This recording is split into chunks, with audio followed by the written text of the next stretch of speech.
May pahayag po dyan si Yusek Claire Castro.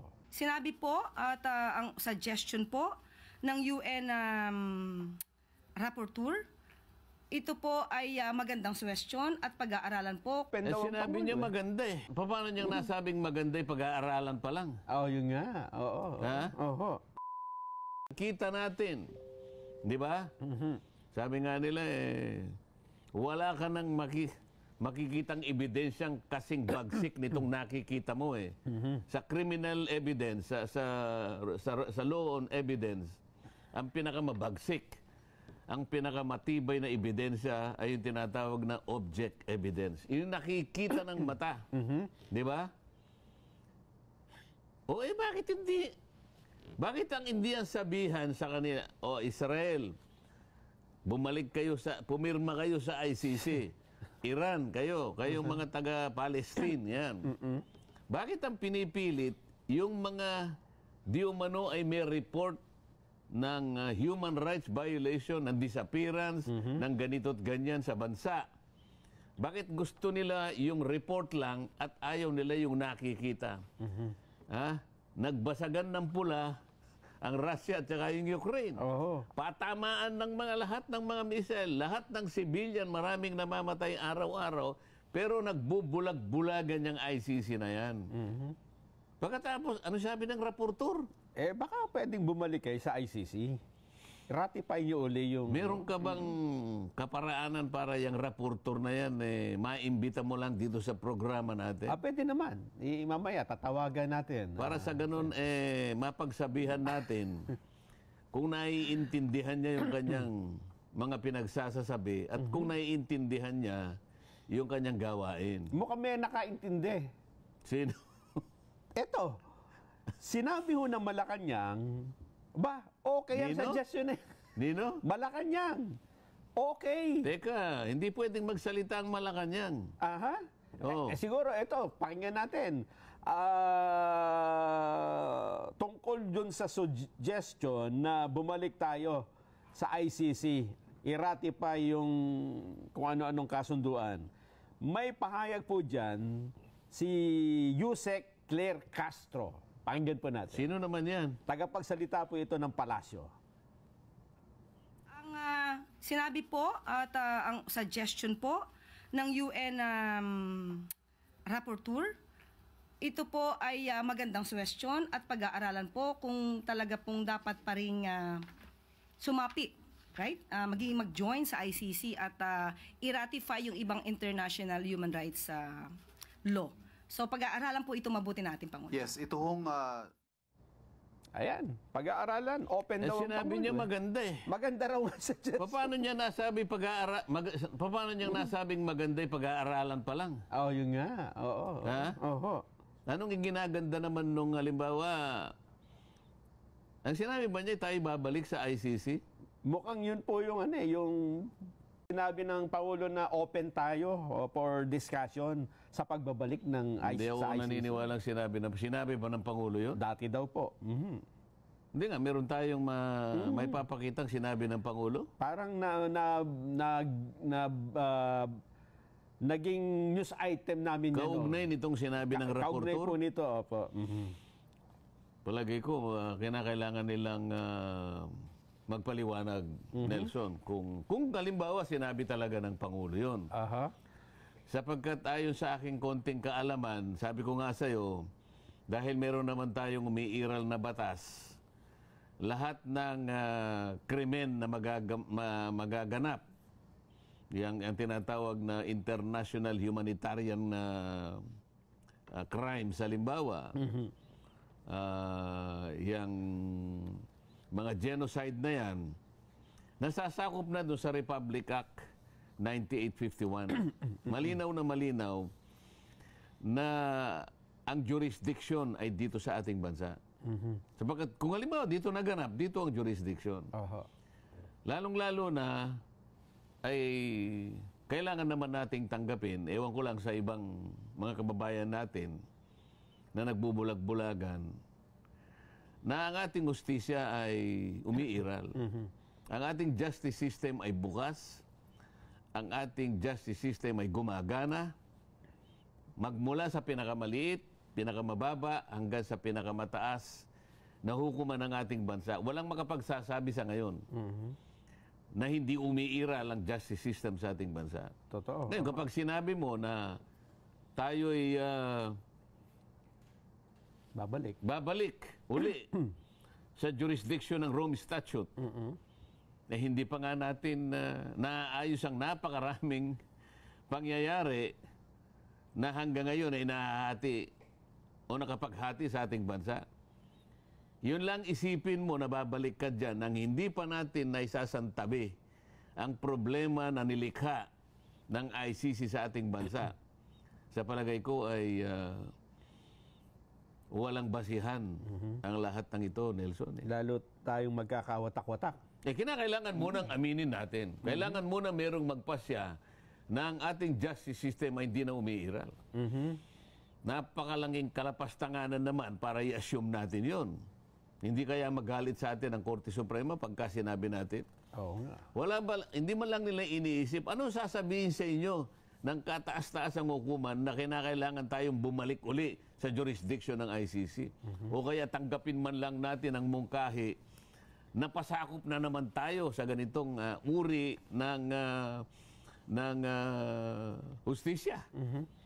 Na hindi naman natin alam kung ano ang kung ano yung pinaka motibo. Halimbawa, yung pagpunta ko lamang doon, nakikiusap man lang ako na pwede bang mabisita ang isang tao na nasa loob ng inyong detention center. Ako naman ay hindi nagpunta ron bilang isang politiko.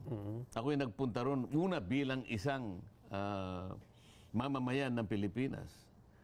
At nagpakilala naman ako mula sa aking aplikasyon, sinabi ko, I am a senator-elect of the Republic of the Philippines. Wala ka man lang ni isang tao na makausap ng formal para sa ganun mapagsabihan ka man lang na yung aplikasyon mo ay hindi namin binigyan ng approval. Ibig sabihin, ang iyong aplikasyon na makita mo ang isa sa mga nakadetine sa aming detention center ay hindi mo pwedeng makita. Kaya nga tanong ko sa sarili ko, anong tinawag pa namang International Criminal Court? Ang tingin ko pagka sinabi mong International Criminal Court, meron siyang katangian na siguro wala sa ibang mga local courts. Naman, dapat mas mataas. Baka naman modernong-moderno. At hindi lamang yun. Hindi lamang sa pamagitan ng pasilidad na nakikita mo. Maging siguro doon sa sentido ng kanilang pagpapahalaga ng katarungan. Baka naman nakakataas sila kaysa sa atin. Dapat Yun ang una kong inassume. Impression. Baka ako dito yung kabaitan ng halimbawa sa korte natin pupunta ka, mababait naman magtatanong ka halimbawa, magbibigay ka ng paggalang sa kanila, pwede ko bang mabisita yung nakakulong dyan sa ating National Penitentiary. Meron naman sasalubong sa iyo at paalam sa iyo ang mga kaparaanan. Alam mo ba rito sa ICC, mag-a-apply ka wala kang makakausap na tao Naku po. Online So kung yun ang talagang patakaran, pasakop tayo sa patakaran. Bakit naman hindi? Tuntunin nila yun Baka yun ang makabagong forma nga. Kasi nga, kagaya ng ginagawa natin sa ating bansa, no contact policy na rin sa mga salansangan sapagkat nagkakalagayan, mabuti na ikang wala kang makausap na tao para sa ganun. Patas. Walang puwang yung korupsyon. Sabi ko, baka naman ganun. NCAP din. Pasasakop ako doon. Ang kaso ganun na ganun. Ibig ba sabihin, halimbawa online, wala ka bang makakausap na sabi nila, ipadadala sa iyong email kung maaaprobahin o hindi. Maghintay ka kanya ng 15 araw at sasabihin namin sa'yo ang resulta. Ang resulta ng iyong aplikasyon. Hanggang ngayon wala 24 na araw na yata. Wala man lang ako. Ito yung hindi ko maintindihan. Pagkatapos sasabihin mo makabago, taga-Europa. siguro yung kanilang patakaran sa pagpapatupad ng katarungan ay baka mas maganda. Mas mataas na uri. Yun ang aking... Dapat sana, ganun eh. Yun lang, nandun na ako eh. Yun lang, pakikipag-usap nung talagang... Akala mo yung kausap kriminal din eh. Iba yung tingin nila. Yung trato, oho.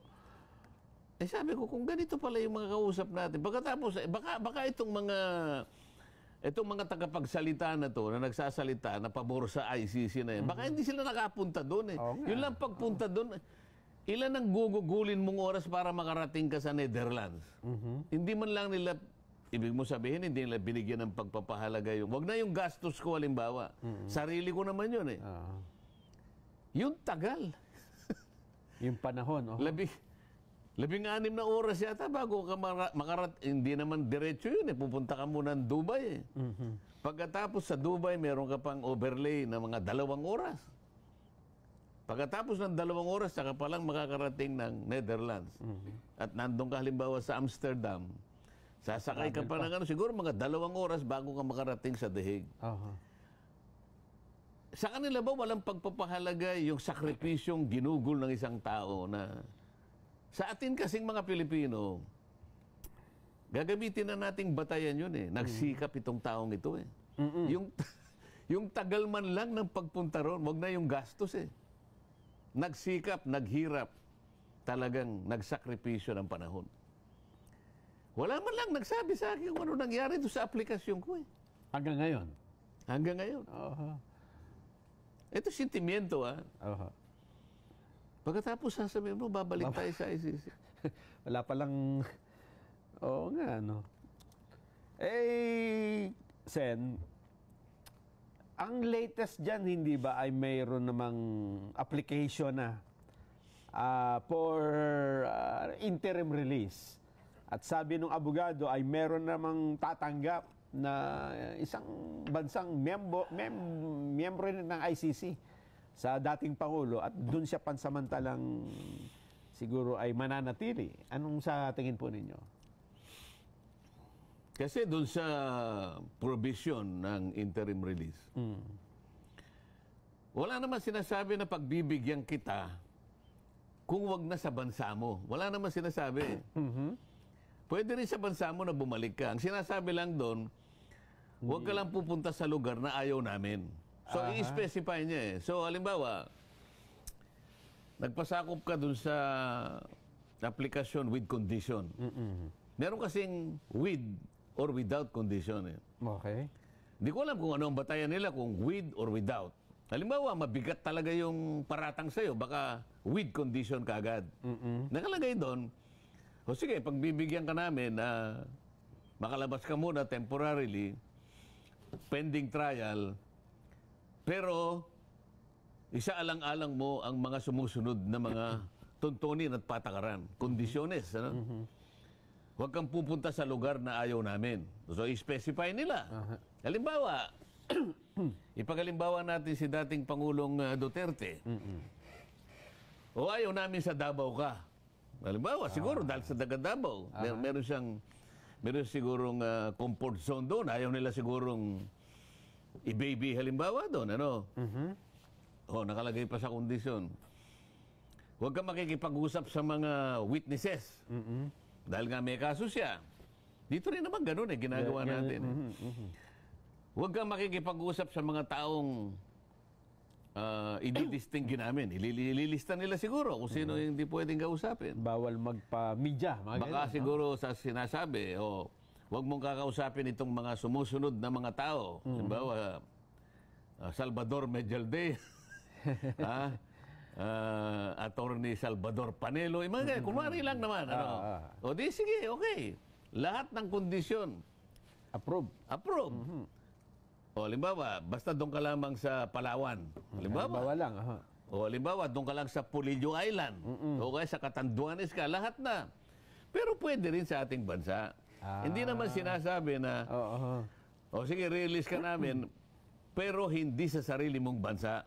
Maghanap ka ng ibang bansa. Walang ganon. Wala namang ganun eh. Pero ganon yung in-apply ng abogado niya. Siguro para Ay, mas... siguro iniisip niya, mas baka mas mabilis. makakabuti sapagkat iniisip ng ICC, because nasa-psychologize niya na pagka ibang bansa siguro ang tatanggap, baka Pagbigyan kaagad. mas maganda yung aking tsansa na pagbigyan. Ano? O, yan ang hindi ko maintindihan sa bahala sila sa buhay nila. Titingnan natin. Dahil Oo. mukhang